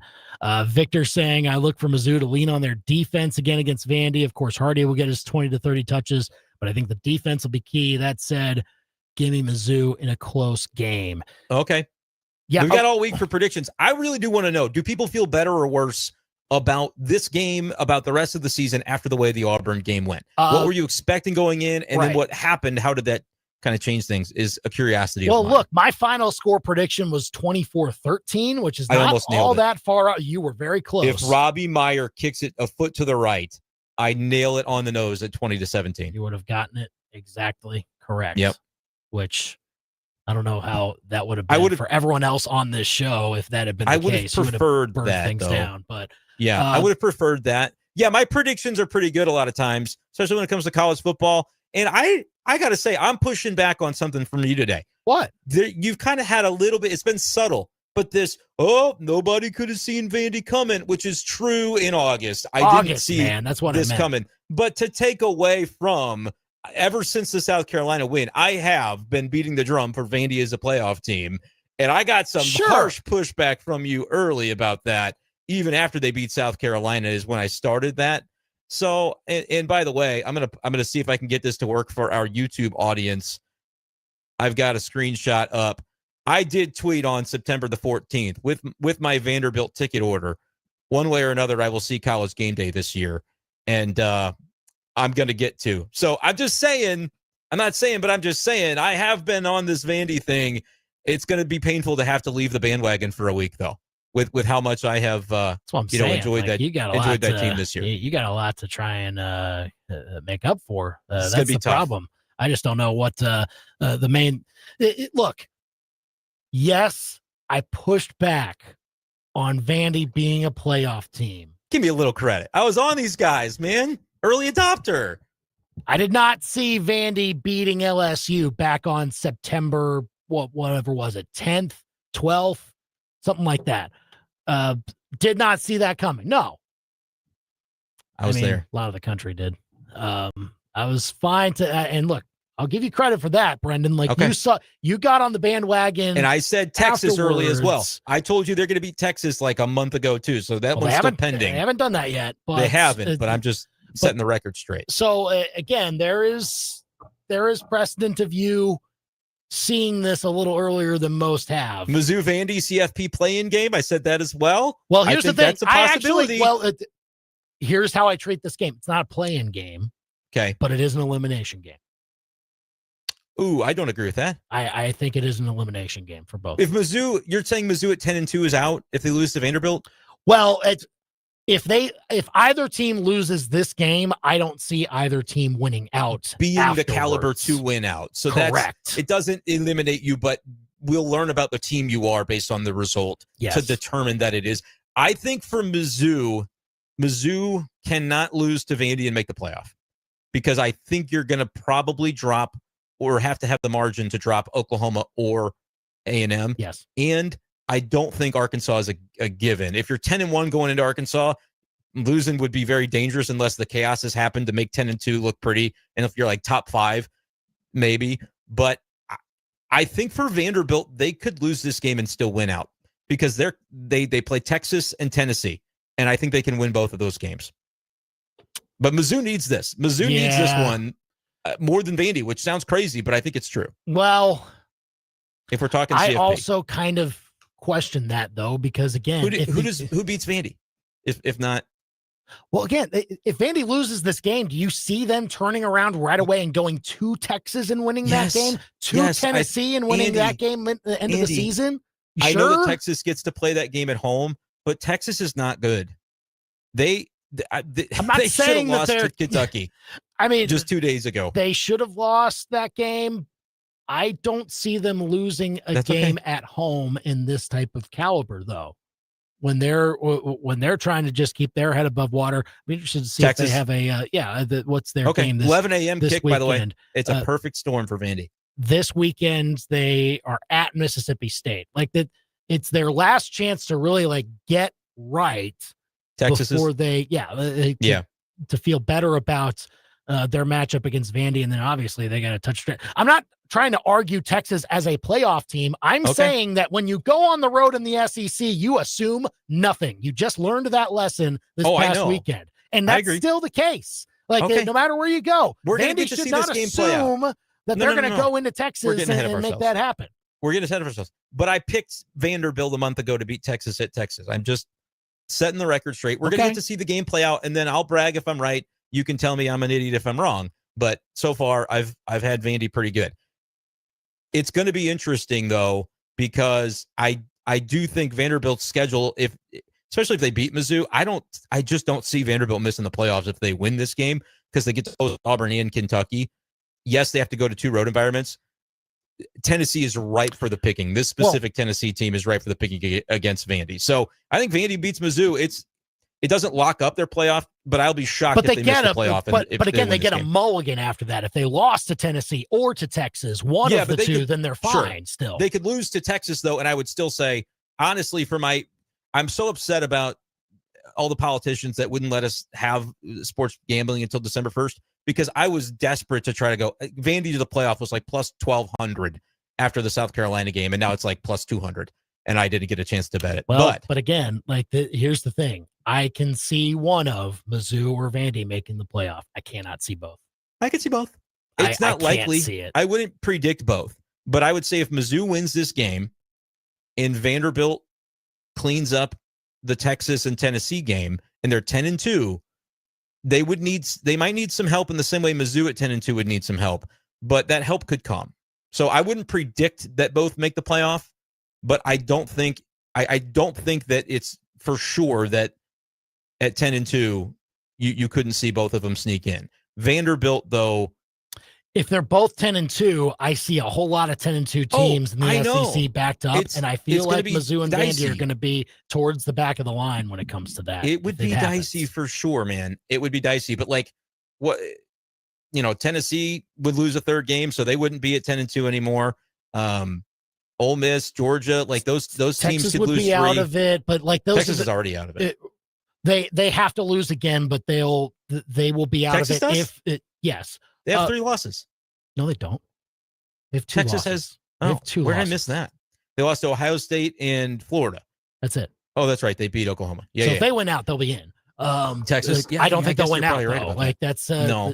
That probably won't happen based on right. How And they play Vandy, Vandy, right? So one of the two is picking up a loss in that game. Same thing for Tennessee and Vandy. One of the two is picking up a loss. So that in is game. Truly, if Vandy loses to Mizzou this weekend, then Vandy Texas is truly an elimination game because that hangs them their third loss, no matter it is. to my point, there's fewer 10-2s that are going to be there than we think because of scenarios like that, where like Texas cannot get in if I'm detailing that Vandy is going 10-2. So like we'll get to that as it goes along. But again, there's still some others. Like even though Vandy gave LSU the second loss, but is LSU going to get the third loss eventually? Yeah. I would think so. Lose this week. But that's still up in the air. Like they can beat A&M this week. I think you need to root for it to happen if you're a Mizzou fan, honestly. 100%. Because LSU is also going to lose at Bama and probably at Oklahoma. So like LSU is not even a concern right now for me in terms of teams going 10-2. But again, like the thing is, if any of those teams win out, still. For sure. There are games on their schedule that would boost them enough to where, they're in the mix for a playoff. And so you have to see how that develops. But that will come at the expense of the other teams hoping to go 10-2. Yeah, I'm still looking at teams like Georgia and Ole Miss that are up near the top still. And like, again, Alabama's going to be there. Most likely A&M's going to be there. And so that's 4 teams at the moment. By the way, how did Alabama lose to Florida State? I mean, how in the world did this Bama team that we see now lose to that Florida State team that just lost to Stanford on Saturday night? I mean, college football, man. And then, of course, they fired their coach. So like they did. Well, Florida State did fire their coach, or no. Jay the other Norvell got fired. Got fired at Colorado State. There was a bit of question as to whether it was going to happen to Mike Norvell. I think officially the AD said over the weekend or today that they're at least committed to him for the end of the season. But when you have to put out statements like that, it's kind of iffy on. Ole Miss, by the way, that one's tricky because they go to Oklahoma this week. If they win that game, there's just nothing left to be done for them. And if they lose it, they're only at 2, and they have only kind of easier opponents remaining. So look, as well. Again, like you look at Alabama, Ole Miss, A&M, and Georgia in that mix. That's 4 SEC teams right there. If the Big Ten gets 3, the ACC gets 2, the Big 12 gets 1, and Notre Dame gets 1, and the G5 gets 1, then there's only 4 SEC teams there. The math is tough if it all happens that way. But by the way, huge fan of Billy Gonzalez and the Florida Gators when that cocktail party happens, because that would be a way for Georgia to get their party spoiled. Sure. Right? You're looking for something crazy. That's a rivalry game. Couple weeks. And they lose another game that way. And I really do think Georgia Tech is live for that game, which could be a top 10 matchup. It would be if it were played today in Atlanta. But you got to worry. But that comes at the expense of if Georgia Tech's still top 10 like they are right now, then but they could beat Miami in the ACC final, and Miami is going, whoops, we lost 2 games and we shouldn't have. Anything's still possible when it comes to that national landscape. But we might be getting ahead of ourselves, right? From Mizzou's perspective, do you feel better or worse after the Auburn game? Posing it point blank. Don't feel worse. Me either. But it'd be wrong to say that I feel better, I guess. Like I feel better because they're a step closer. Like that's the main goal. Like you have cut down a week on the schedule and you are still firmly alive for CFP contention. That's the goal. You just make sure that you get through each and every week and you don't lose your status in that conversation. Like Mizzou's still in it. It'll be tough to stay in it after this weekend with the team that they're facing. But I think overall you have to feel good about how they responded to getting punched in the mouth in the middle portion of that game and being able to withstand that. More in particular, your quarterback being able to withstand that. Yeah. Numbers down the game are not going to look all that great, but the way that he played down the stretch, he needed to be excellent in some key moments, and he was. And so that I think you can be encouraged by for other games. And by the way, I think poor Auburn, the gauntlet that they have run through the last 4 weeks. It's tough, man. At Oklahoma, which is now, what are they ranked? 12 or so? Oklahoma's 8, so 13. They're higher than that. Yeah. So 13. So they're 13th. Texas A&M is 3. Georgia is 5. Missouri is 15. They're going to play Arkansas, Kentucky, at Vandy, Mercer, and Alabama. Like, I would still probably pick Auburn to be a bowl team and win 3. Probably Kentucky, probably Arkansas this weekend, and Mercer would get them to 6. Auburn's not a good team. They're not a complete team, but they're a defense that can carry them to wins that people aren't expecting. So I don't know. I think the Auburn game, as much as it was disgusting, ages better maybe as time goes along. And I'm not even saying that Alabama's going to have an easy time going into Auburn for the Iron Bowl. So right now, Auburn looks terrible because they've lost 4 games in a row, and they're not good, but they're not as bad as a team that lost 4 games in a row. That's just what the schedule dealt to them. And so I feel better because they got over the hump in a game that was like a pick'em. It was a pick'em game going back and forth all week on the spread. And Mizzou got a win in that football game on the road. I feel worse about their prospects against Vanderbilt because of just how good Vandy looked against LSU. Right. I knew Vandy would win. I didn't know they would look that good. So, but I still think Mizzou can beat Vanderbilt. And so the prompt of the segment, I actually do feel better because to your point, you're a step closer. I think what we do mentally as fans is that we look at a team's record and we say like, oh, they should be a certain level based on the record. And like each and every week, we almost treat it as if when you lose a game, you like take a step down in talent level or something like that. But that's not true. Like you still have the same talent that you had before. You just lost the game, and we just see the ticker go back and forth every single time. And but our awareness of their talent changes, I think, especially early in the year. Sure, but it's the same type of players. It's not like they got 10% worse based on a loss. Yeah. And across the board, the team got worse. That's the thing that we look at here. Certainly a close loss. Like if you were to lose to Alabama, which they didn't by 20, then we'd go, oh, they're not as good as we thought, because that's an early enough game. If you were to get popped at Auburn, I would have thought different of their talent. But they didn't get popped. They played rough and ended up winning it in the end. Right. I think this is the final week where Vandy will be the last data point I need to feel pretty good about knowing what Missouri is. But I still think that one is one more that I need, because you're going on the road and playing an actually really good football team. Auburn's like mediocre. They're middle of the road. You're going on the road and playing a very, very good football team that I think is one of the 10 or 15 best teams in the country. How Mizzou plays in this game will, I think, definitively tell me the type of team that they are. Doesn't mean for sure that I'll know what the results are going to be of the remaining difficult games, but I think I'm really close to feeling very confident in knowing what Missouri is as a team. And I predicted this game to go 20-17. And it was uglier than I thought it could be, but I expected ugly. If I predict the Vanderbilt score and it's close, I'll be like, all right, they're about who I thought they were. Whether Mizzou wins or loses that game, I'll have confidence that I'm not going to get the rug pulled by what this Missouri team is. But I still think we've got a little bit to go, because this is one more data point that we haven't seen one like it yet. We haven't seen a data point like this road game at Vandy. Call or text us 875-KTGR. Real quick, let's go to Sam on the KTGR hotline. Sam, what you got? I'm committed to listening to you until the end of the show. I just wanted to let you know that. Oh, thank you, sir. We love that. Hey, so Auburn was so weird. It was a lot like last year's game. The lipstick on the pig was Brady Cook's story. I don't know if that whole Brady Cook thing would have happened if we would look back as fondly as we did on that game. But it was a weird game, just like the game the other night. So I kind of equivocate to that game. I think our defense will travel well to Nashville. I think it'll be a close game. I could see us going to overtime again like it did last year to see, and I have no idea who's going to win it, but I definitely see it going to overtime.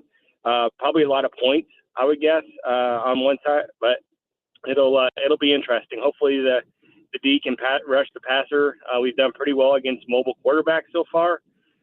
So yeah, hoping for a W, but we'll see how it plays out. For sure. Appreciate the call, Sam, here on the Big Show KTGR. We're certainly looking forward to it ourselves here, and we want your calls and texts. Get them to us, 573-875-KTGR. Leave us a comment on our YouTube channel as well. We're live there. Also on Facebook. You can watch us on both sites, and let your thoughts be known about Mizzou Auburn and how you feel about Mizzou Vandy this weekend. So we'll get to that. We'll get to how the Chiefs dismantled the Raiders and almost like just killed the will, not only of the team, but it seems also the fan base. That's next.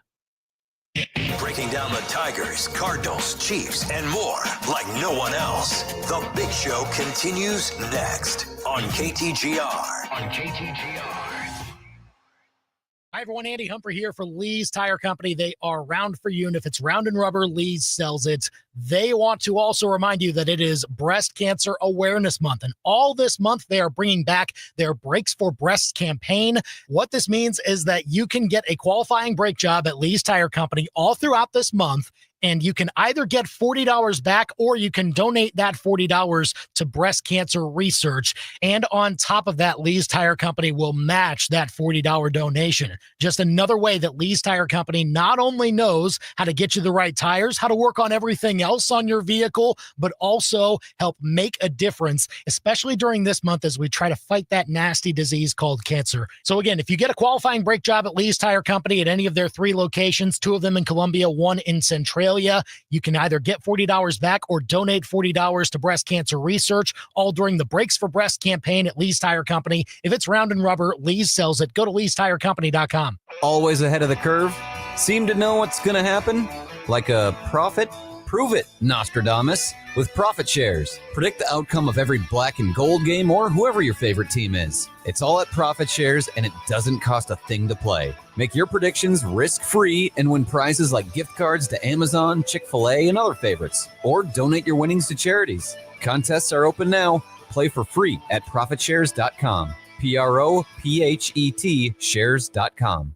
Hello there. This is Quentin with JQ's On High in Jefferson City. We are looking for skilled and passionate hospitality team members who can bring both front of house charm and back of house know-how to our unique food service operation. We offer competitive pay plus tips, a fun work environment, and we welcome your creative input on our made from scratch menu. If you are dependable, love great food and great people, apply in person today at JQ's On High and be a part of something special here in Central Missouri. Hey, Tiger fans, gear up for game day with Zing Zang. Score big with their Bloody Mary mix, crafted with 7 real vegetable juices and bold seasonings, or enjoy their ready-to-drink Bloody Mary canned cocktail made with premium vodka and 9% ABV. Prefer margaritas? Try their classic or mango margarita canned cocktails with real fruit juices and premium silver tequila. Find them at your local retailer. Zing Zang, taste the legend. And please, Zing Zang responsibly.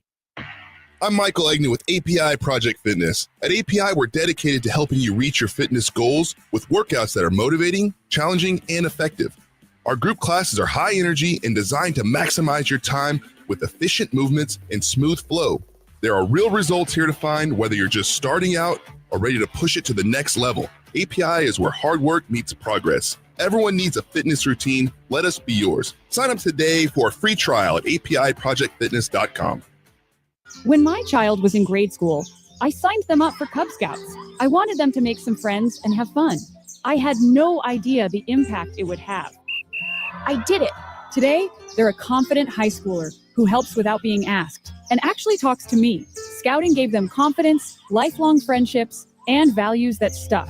Got a young grade schooler? Join Cub Scouts. It builds character and leadership. Visit beascout.org to find scouting near you. Paid for by the Great Rivers Council. Back to more of the biggest sports stories in mid-Missouri. You've got The Big Show on the KTGR app. Getting to some of your texts here. Brock saying, what have teams figured out about our run game? Something has switched the last 2 games. Yeah, I mean, they play better defenses, I think, first off, but that is something to watch. Like, there is now tape on how to stop Mizzou's run game. Yeah. So there does need to be an adjustment made, I'm sure, to make that more effective again, whether it's play calling to make sure that you've got defenses off balance and you're sequencing in the right way, which I didn't have a ton of criticisms as to how that went, but ultimately, the results are the results. You got the win you needed. Bo Prabula came up with some big throws when he needed to and also had some tough mistakes. But your identity still is, we got to pound the rock and find ways to build off of that by what we get from those plays. And I need to see some growth from Kirby Moore as a result of exactly that premise, because Vanderbilt's going to put up points on the Missouri defense. They have the #1 rated offense in adjusted efficiency according to the Football Power Index. Vanderbilt is going to score points in this football game. I think a shootout vibe is okay for Mizzou, but Kirby Moore's going to have to make those adjustments. And by the way, we were talking about it last hour. I do agree that they should have been running to set up those field goals, both at the end of regulation where you felt passing was okay because passing got you the success that you had needed on that drive. But I also think, like, mix in a draw. with Jamal Roberts. Mix in an outside run. On that drive, they did run it 3 times, and all of those runs resulted in either 1 or 0 yards gained. So again, like they tried part of the drive. So I think that in that situation, I don't mind being aggressive on the 30-yard line, push to get more. You don't have a great kicking situation, and a touchdown wouldn't be bad in that spot.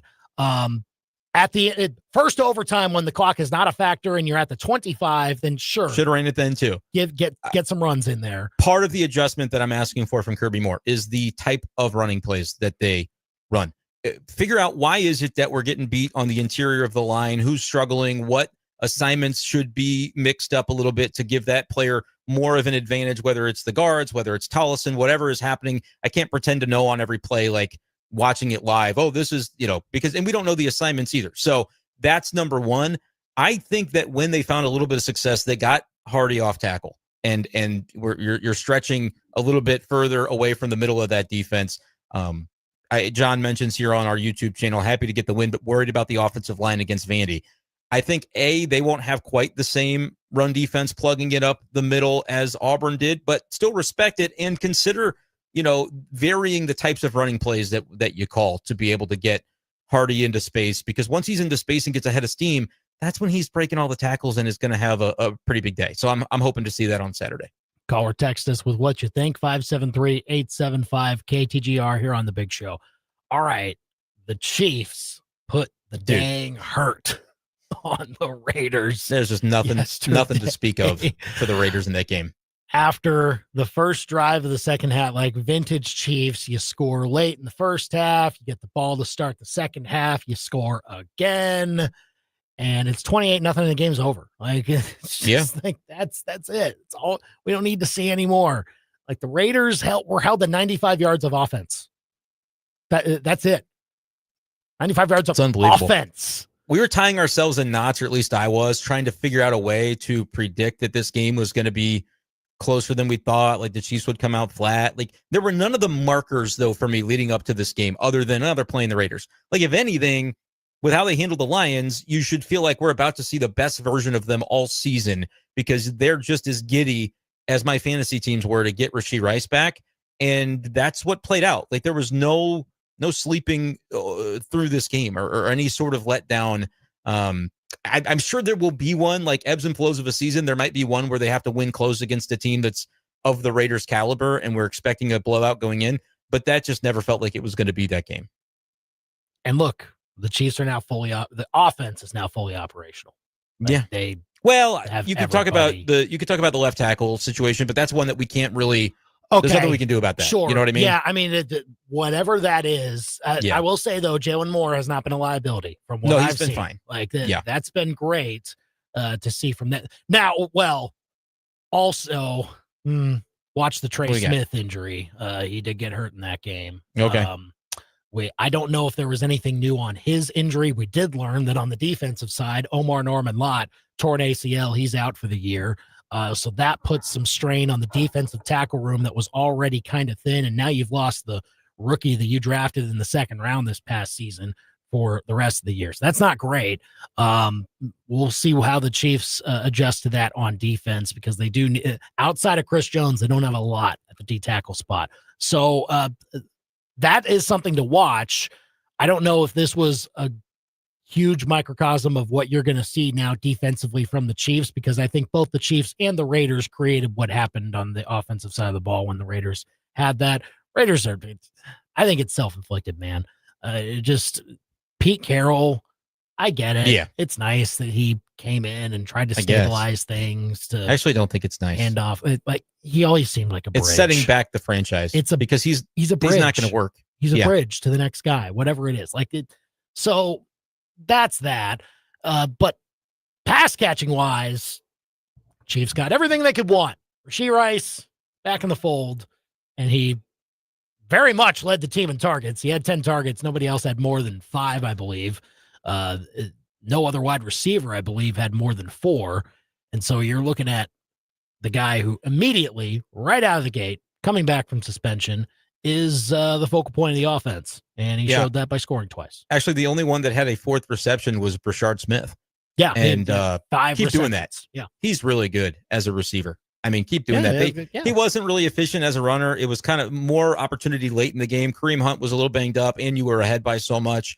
But I love the way they used him out of the backfield, and I've been asking to see more of it. And he was 5 for 42 through the air, which was good to see. Tyquan Thornton did catch his one bomb, so that was, I wasn't sure how many offensive snaps he would play. He played more than he did the previous week. So. Yeah, I think the one bomb at least is still in play for Tyquan Thornton moving forward. They find a way. They ran a good number of pass plays, 35 passing attempts for Mahomes. You're going to be able to distribute it to a lot of different guys when you do that. And like the way that they have used everybody's talents, I think, is now going to come to the forefront when they have everybody available. And so Kelsey started out really well, and then they handed it off to guys like Rice and Worthy. Yeah, he didn't show up after that first drive, really. I mean, he had some big plays on that drive, but not much after. We'll see how they choose to mix it up in other situations. But look, again, the Chiefs ran 77 plays, and technically some of these guys had to be out there for a lot of the fourth quarter just because you only have a 53-man roster, and it's not like you can put walk-ons on the field. Nope. Like the other guys had to play. Like the Juju had to be out there for a lot of those snaps because you're running ball plays still. You gotta find a way to see out the rest of the game. But like the Patrick Mahomes is the MVP this year. I'll say it now. Like that's it. Like it's over. Yes. It is over if the Chiefs keep on winning this way, the way that they are, and keep looking like the best offense in football. Yes, he's the MVP.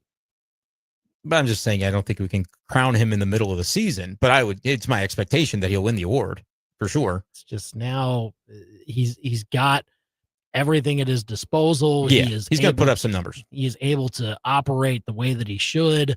And that the Chiefs now with a Monday night football game coming up where they may or may not see Jaden Daniels next weekend, or I guess next week, a week from tonight, have that set up. And then they have the Bills right afterwards. I think we're about to see this team take off, man. I'm now feeling better about that Bills game. I hope that spread is anything close to no worse for a Chiefs better than -2.5. Like if I can get a spread of Chiefs 2.5 or lesser, like hell, maybe the Bills will even be favored. The game's at Buffalo. High mark. Okay. At Buffalo. Yeah, I will bet up to Chiefs -2.5 in that game pretty confidently. I'm changing my mind. The Bills, unless they just show up to play in a way that we haven't seen recently, the Bills are not the Chiefs at this point in the year. They're just not. Certainly, they were on bye this week, weren't they? So we don't have but they had data on two them. losses coming in. The Falcons game and the Patriots game. They maybe the bye fixed them. We'll see. We'll get one chance to see them. I don't know who Buffalo plays this week, but yeah.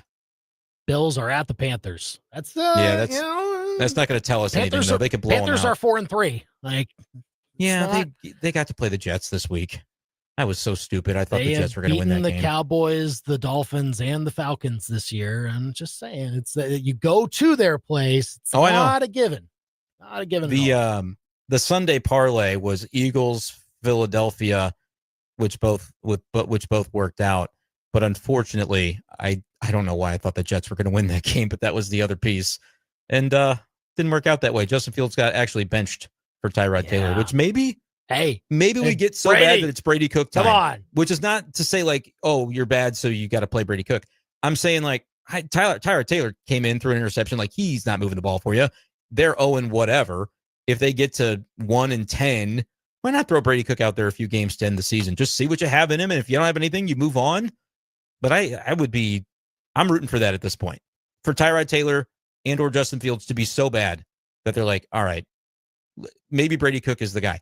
And he gets a couple of starts. And that would be such a huge proving ground for him. I'm rooting for that for like sometime in December. So we'll see if that happens for the Jets. But Chiefs fans, tell us your thoughts on the thumping they put on the Raiders. 573-875-KTGR here on The Big Show if you want to discuss that. Okay, the coaching carousel conversation does not stop. It's heating up. It is heating up. Another job in the SEC is open. What does that mean locally? Kind of a Big job, right? Yeah. Okay. The one that the outside folks have been saying, hey, this could be the one. We'll get to that coming up next. Now, your local Sports Center update on your total sports station, KTGR. Lee's sells it. Lee'sTireCompany.com. Missouri wins in double overtime, 23-17, as they defeat the Auburn Tigers. Missouri now 6-1 overall, 2-1 in the SEC. Tigers now bolded eligible for the 6th time in 6 seasons under head coach Eli Drinkwitz. Missouri moves up 1 spot in the AP poll to 15th. They'll get the 10th-ranked Vanderbilt Commodores next week.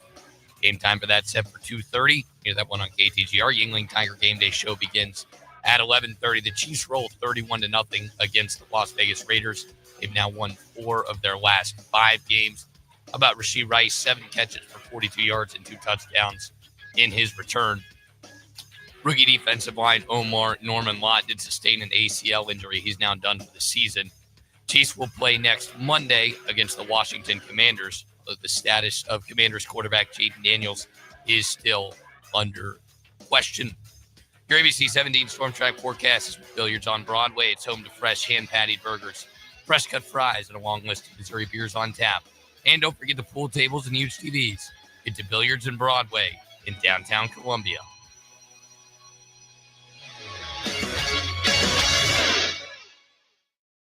I'm ABC 17 Storm Track Chief Meteorologist Jessica Hafner. I'm tracking cool temperatures tonight as we drop down into the low to mid 40s. We'll see gusty winds tonight into tomorrow as a cold front passes through.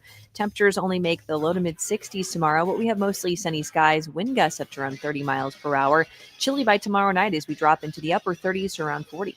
I'm ABC 17 Storm Track Chief Meteorologist Jessica Hafner, and that's your ABC 17 Storm Track forecast on your total sports station, KTGR.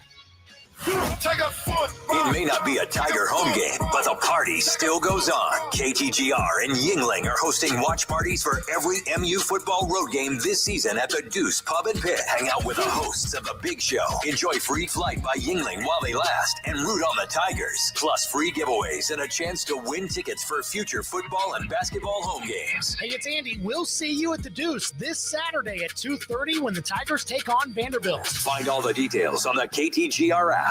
Hey, it's Andy and Brenden here with Underdog Fantasy. You know, the great thing about playing Underdog, you don't even have to go to just football. You can go to basketball or hockey or postseason baseball. That'll still be happening this week. World Series coming up very soon.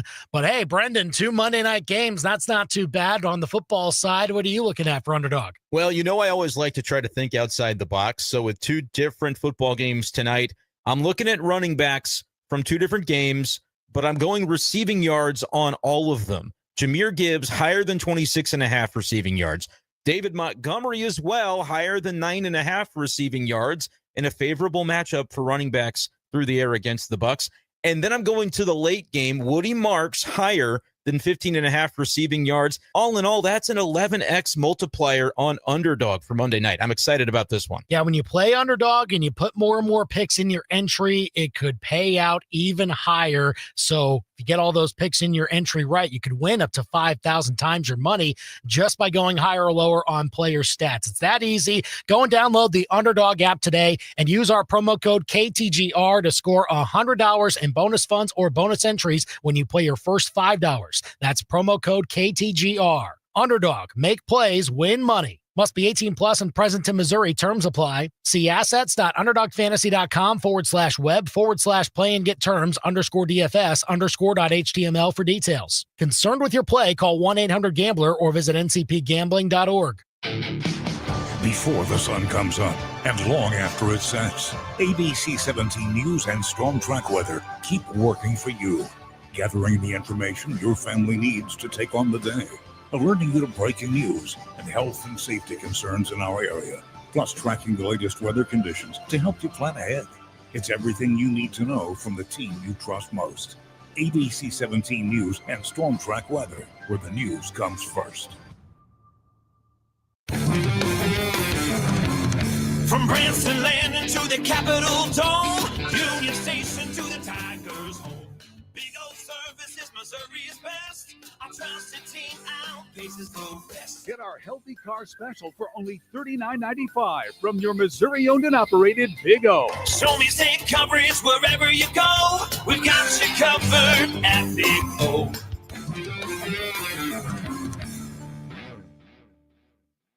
College football is all about the next generation. Fresh talent, big plays, new energy every season. That's the same approach behind Flight by Yingling. It's brewed by the oldest brewery in America, but built for today. Just 2.6 carbs and 95 calories with real beer flavor that keeps up from kickoff to the post-game recap. So whether you're tailgating or celebrating a win, make Flight your go-to.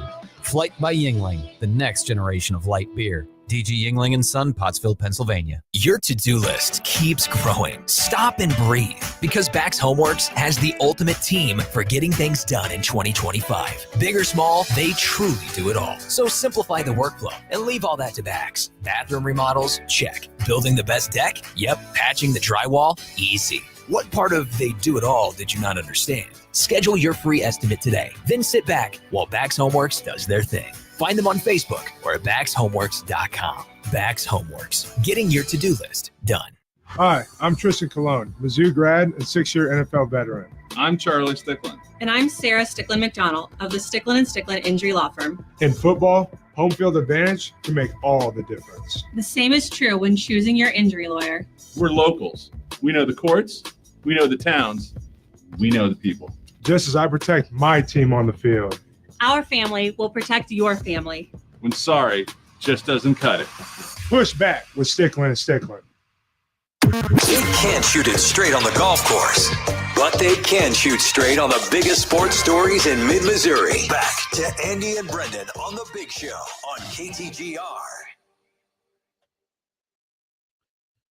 Call or text us here with thoughts on the Chiefs, thoughts on the Tigers.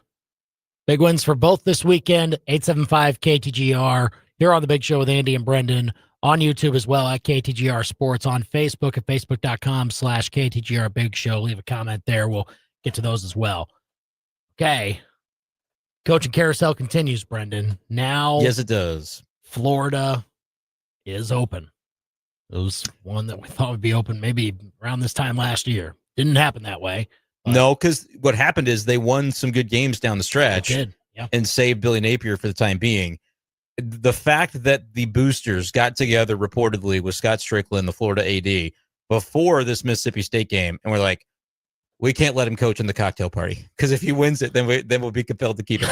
Like they basically didn't say that, but like it seemed like, and Strickland spoke today and said, the boosters aren't, telling me what to do, but it feels very plausible that they said, look, man, we can't keep doing this. Oh, we win some games late to kind of talk ourselves into keeping the regime. They wanted to make the change regardless of the outcome of the Mississippi State game. They honestly should have lost the game. Speaking of should have run when you're in field goal range, I don't know about Blake Shapen still dropping back at that point because a field goal would have won the game for Mississippi State. And they're throw a very costly interception where the Bulldogs lose that game in Gainesville. But yeah, so the Florida job opening up, is it a better job than Penn State? Worse job, on par? How do you view it for prospective candidates? And obviously we're all thinking about Drinkwitz in this context as well. See, I'm on record saying Penn State is better than Mizzou and also saying that I'm not sure if Florida is better than Mizzou. So I guess I would say that Penn State is better, but I also am not all that positive. Like it's weird. Tons of resources, great academic school. You are in a recruiting hotbed in the state of Florida. You are competing with some big schools there. I mean, Florida State still gets. I mean, they're close to firing their coach too. Who knows? Maybe that comes soon. But they still get a ton of players there. Them having it opening at the same time, by the way, would be wild, right? It could happen. It's probably going to happen. Yeah, so that's crazy. So, and then Miami obviously has taken off, and they get a ton of people just from that area, right? That stick around and they build super teams. So, like it is. I think the makings of a very good job and the the old folks will say, like, hey, we've got 3 national championships since, Their AD said it too. 1996 in the last 3 decades. Like, look, those are still natties. Those are hard to win. In 3 and 30 years is certainly something to not scoff at. I think we can very clearly be honest with ourselves, though, and say that it's not what it was since Urban Meyer. Like, we can be very honest that the coaches that came after him have gradually made it a worse and worse job based on what has happened there since. So, but what changes that is still just the money that their current boosters are willing to spend to get a guy, right? Yeah, because there is history there. But it's also the fact that, like, look, everybody can pay money to players now. Everybody can pay big money to coaches. Like, the game has been leveled, and so are we sure that Florida is the same job that we'd be describing it as even 5 years ago? So I don't think, look, I think those 2 jobs, Mizzou and Florida, are on basically the same level right now. But again, you just never know. It's always sometimes ranking these jobs is kind of a foolish exercise. It just matters on fit and the fit, the relationships, connections, everything like that. The situation. I would say that Drinkwitz could leave Mizzou for Florida, and he could leave Mizzou for Penn State. Either of those things could happen, in my opinion.